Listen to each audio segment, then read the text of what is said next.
Hi, my name is Matt. I'm from Bristol skills coaching company Pedal Progression, and today we're going to talk about power assisted front wheel lifts.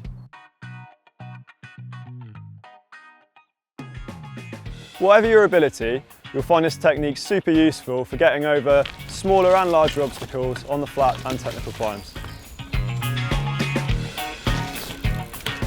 If this is your first time trying a technique, it might be worth thinking about seat height and having your seat at a slightly higher level, which will make it easier to get your front wheel up.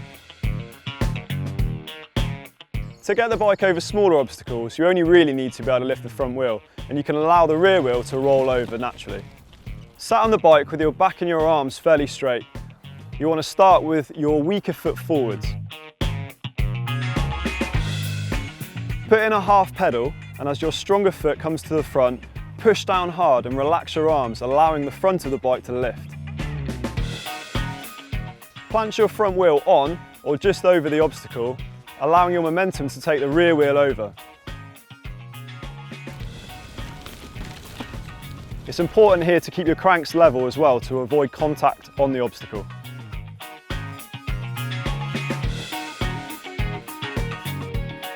As the obstacles get larger, you may have to throw in a rear wheel lift in order to bring the back wheel up and over.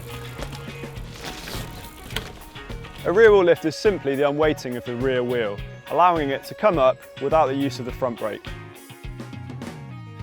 After your front wheel's landed, you want to put your weight on your arms, dip your toes and scoop the back wheel up and over the obstacle. Timing for this manoeuvre is absolutely crucial. Depending on the speed that you're riding at and the obstacle, it's really important to leave the manoeuvre as late as possible.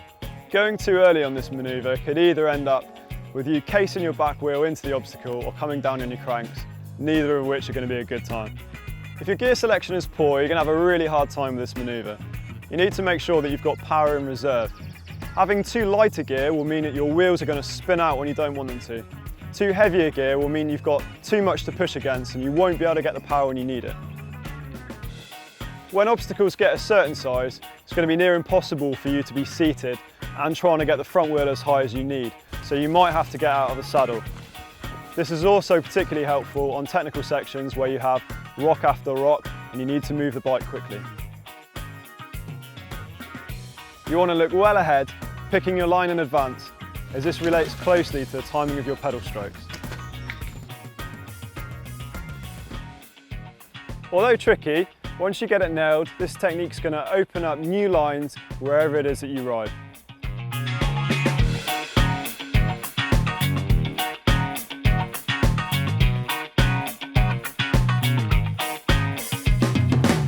There's more of the same coming soon, so don't forget to click subscribe. And let us know what you think of the series so far in the comment section below.